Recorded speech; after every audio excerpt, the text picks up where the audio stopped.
അതും അങ്ങനെ തന്നെയാണ്. പൂവ് എന്ന് പറയുന്നത് തീബുള്ള സുഗന്ധമുള്ള വസ്തുവാണ്.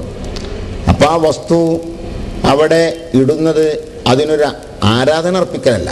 ആ ഉദ്ദേശത്തിൽ അയ്യനവർ ചെയ്യുന്നത് പോലെ ചെയ്യുകയാണെങ്കിൽ അത് പാടില്ല എന്നതിൽ പറയേണ്ടതില്ല. ഖബർ കിടക്കുന്ന ആൾക്ക് ആരാധന നടത്തലെന്ന ഉദ്ദേശത്തോടുകൂടാണെങ്കിൽ അത് ശിർക്കന്നെയാവും, അതിലും തർക്കമില്ല.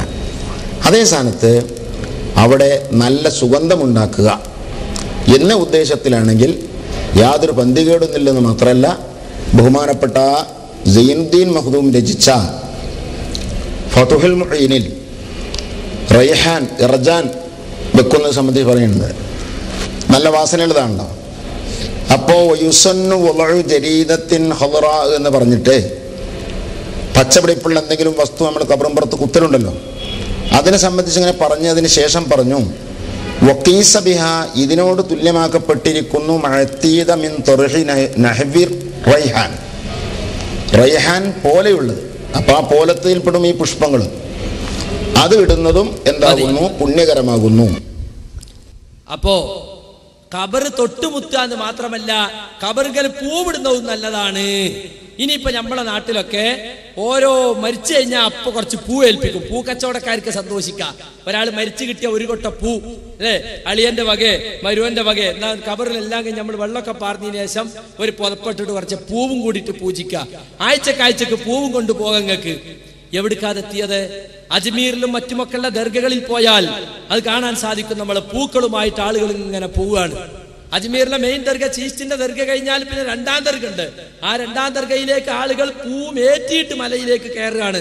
എന്തിന്? ആ ദർഗയിലുള്ളവനെ പ്രസാദിപ്പിക്കുവാൻ, ദർഗയിൽ മരിച്ചു കിടക്കുന്ന ആളുടെ സ്വഭാവം കിട്ടാൻ വേണ്ടിയിട്ട് പൂ കൊണ്ട് പൂജിക്കുകയാണ്. അപ്പൊ നമ്മളെ മഖബറകളിലേക്കും അത് കൊണ്ടുവരാനുള്ള ശ്രമം മുസ്ലിയാക്കന്മാര് നടത്തിക്കൊണ്ടിരിക്കുകയാണ്. കേരളത്തിൽ ഇതൊന്നും ഇല്ലാത്തതാണ്.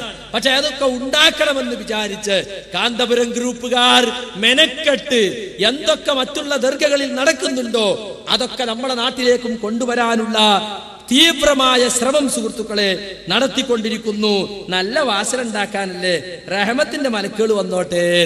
യഥാർത്ഥത്തിൽ ക്രിസ്ത്യാനികളിൽ നിന്നും ജൂതന്മാരിൽ നിന്നും ഹൈന്ദവരിൽ നിന്നും പകർന്നതാണ് ശവകുടീരങ്ങളിലുള്ള പുഷ്പാർച്ചന. ആ പുഷ്പാർച്ചനക്ക് ഫതുൽ മുഈൻ എന്ന ബഹുമാനപ്പെട്ട കിതാബിൽ തെളിവുണ്ടെന്നാണ് മുസ്ലിയാക്കന്മാർ പറഞ്ഞിരിക്കുന്നത്. ഈ കിതാബിന്റെ ഒക്കെ കോലെന്താന്ന് നിങ്ങൾക്ക് ഇതോടുകൂടി മനസ്സിലാക്കാനും അത് ഉപകരിക്കും. അവിടെ ദൈവാന്ന് വിചാരിക്കാതെ സുജൂദ് ചെയ്തോട്ടെ എന്നല്ല, അവിടെ കാണിക്കുന്നത് യഥാർത്ഥത്തിൽ എന്താണ്? സുഹൃത്തുക്കളെ, നിങ്ങളൊന്ന് നോക്കണം. ഒരുപാട് ജാറങ്ങളിൽ സുജൂദ് നടന്നുകൊണ്ടിരിക്കുകയാണ്. ഉത്തരേന്ത്യയിലും ദക്ഷിണേന്ത്യയിലും ഒരുപാട് ജാറങ്ങളിൽ പോയി ആളുകൾ വരിക്ക് നിന്ന് സുജൂദ് നടത്തിക്കൊണ്ടിരിക്കുകയാണ്. ആ സുജൂദ് നമ്മുടെ കേരളത്തിലേക്കും തിരിച്ചു കൊണ്ടുവരാൻ വേണ്ടി ഇവർ ശ്രമിച്ചുകൊണ്ടിരിക്കുന്നു എന്നതാണ് യഥാർത്ഥത്തിൽ നമുക്കിവിടെ മനസ്സിലാക്കാനുള്ള പ്രധാനപ്പെട്ട ഒരു സംഗതി. യഥാർത്ഥത്തിൽ തവാഫും സഅയും അതുപോലെയുള്ള ആരാധനാ കർമ്മങ്ങൾ ഓരോന്നോരോന്നായി ജാറത്തിങ്കൽ നടപ്പിലാക്കി അള്ളാഹുവിൽ നിന്ന് ജനങ്ങൾ അകറ്റാനുള്ള ശ്രമമാണ് ഇവിടെ നടക്കുന്നത്.